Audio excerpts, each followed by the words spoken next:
আমি আমার লুঙ্গিটাও ঠিক মতো বাঁধতে পারতাম না, অথচ সেই সময় আমি ইনকাম করতাম।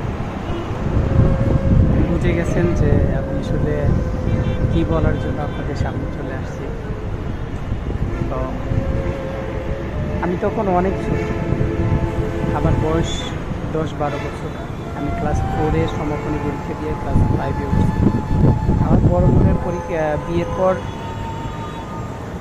সংসারে অভাব অনটনটা একটু বেশিই ছিল আর কি। আমার আব্বা আম্মা অনেক ঋণগ্রস্ত হয়ে গেছে, আর সংসারের হাল ধরতে আমার বাবা একদমই হিমশিম খেয়ে যাচ্ছিল। সংসারের অভাব অনটন আর কষ্ট দেখে আমি আর সহ্য করতে পারতেছিলাম না। অনেক সময় নীরবে একা একা কান্না করতাম, হে আল্লাহ, পৃথিবীতে কেন গরিব বানায়া পাঠাইছো, কেনই বা এত কষ্ট আমাদের। কিন্তু পরিশেষে একটা জিনিস কি, যে আল্লাহ যা করে মানুষের মঙ্গলের জন্যই করে বা মানুষের ভালোর জন্যই করে।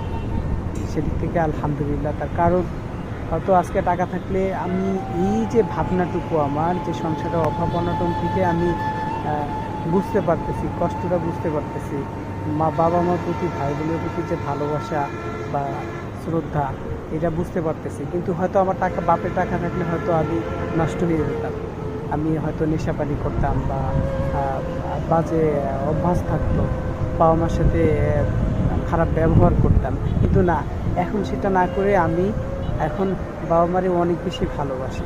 তার কারণ বাবা মা তাদের আদর্শ দিয়ে বড় করছে আমাদের। যাই হোক, আমার বয়স তখন 10-12 বছর। আমি সংসারে হাল ধরার জন্য চিন্তা করছি যে আসলে আমি যদি কিছু একটা করতে পারি, সেটা হোক 2 টাকা বা 10 টাকা বা 100 টাকা, যাই করি না কেন, সেটা আমার সংসারের একটা কাজে আসবে। ঠিক সেই চিন্তাধারা থেকেই আমি কাজ করার চিন্তা করি। অথচ আমার কাজ করার তখন বয়স না, বয়সটা ছিল খেলাধুলা করার। আমার বন্ধুরা তখন ল্যাংটা হয়ে খেলাধুলা করে, আমি সেই সময় কাজের চিন্তা করি। তো যাই হোক, আমার চিন্তা হলো আমি এখন কাজ করব। তো আমার বাবা তখন সিরাজগঞ্জ আমার দাদার বাড়িতে তাঁতের কাজ করে। আমার আব্বু অনেক আগে থেকে যাবে, আমিও সেখানে যোগ দিলাম, আব্বুর সাথে অনেকদিন কাজ শিখলাম। শেখার পরে এক পর্যায়ে ভালোভাবে আমি কাজ পারি আর কি।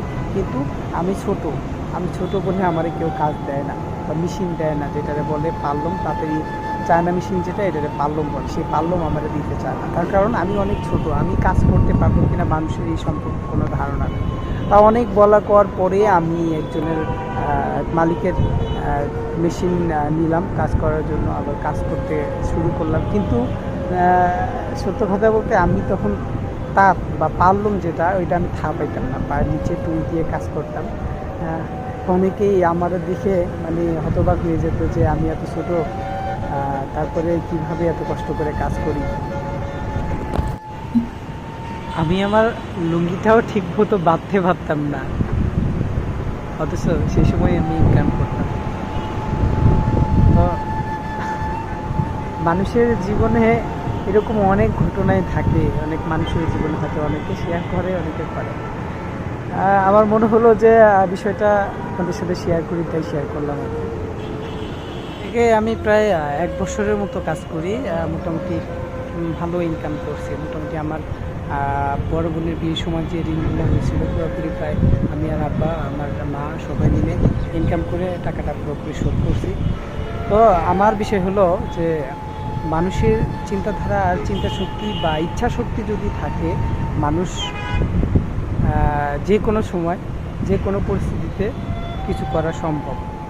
আমি একজন ছোট মানুষ, যখন আমার খেলাধুলা করার বয়স, সেই সময় যদি আমি চিন্তা করে একটা কাজ করতে পারি, তাহলে আপনি কেন পারবেন? আপনিও পারবেন। যখন যে কোনো পরিস্থিতিতে, যত খারাপ পরিস্থিতি থেকে শুধু আল্লাহর উপর ভরসা রাখেন, আল্লাহর কাছে খাস দিলে খাস নিয়তে মনোযোগ করেন, হে আল্লাহ, আমি এটা করতে চাই বা তুমি আমারে এটা দিয়ে দাও। আল্লাহ কখনোই কাউরে খালি হাতে ফেরায় না। সময়ের ব্যবধানে আল্লাহ তাআলা সবাইরে সব কিছু দিয়ে দেয়, শুধু সময়ের অপেক্ষা মাত্র। তো এই ছিল আমার একটা লাইফ স্টোরি, রিয়েল হিস্টোরি। এটা আমার জীবনের ঘটেছে, একদম সত্য একটা ঘটনা। আর এই ইনকামটা ছিল আমার লাইফের সর্বপ্রথম ইনকাম। আমি ওই সময়টাই আমার জীবনের প্রথম আমি ইনকাম করছি নিজের পরিশ্রমে। কিছু টাকা আমার বাবা মার হাতে উঠাই দিছি। তবে একটা কথা অনেক সত্যি যে আমার আব্বা আম্মা আমাদের 3 ভাই বোনের জন্য অনেক কষ্ট করেছে, অনেক অনেক কষ্ট। তারা তাদের ছোটোবেলা থেকে তো অনেক কষ্ট করে আসছে, হ্যাঁ, ইভেন আমাদের জন্য অনেক কষ্ট করছে। তারা আমাদের অনেক কষ্ট করে মানুষ করছে। তো আল্লাহ তাআলা তাদের নেক হায়াত দান করুক। আর আমার জন্য সবাই দোয়া করবেন, আমি যেন আমার আব্বা আমার মুখে হাসি ফোটাইতে পারি।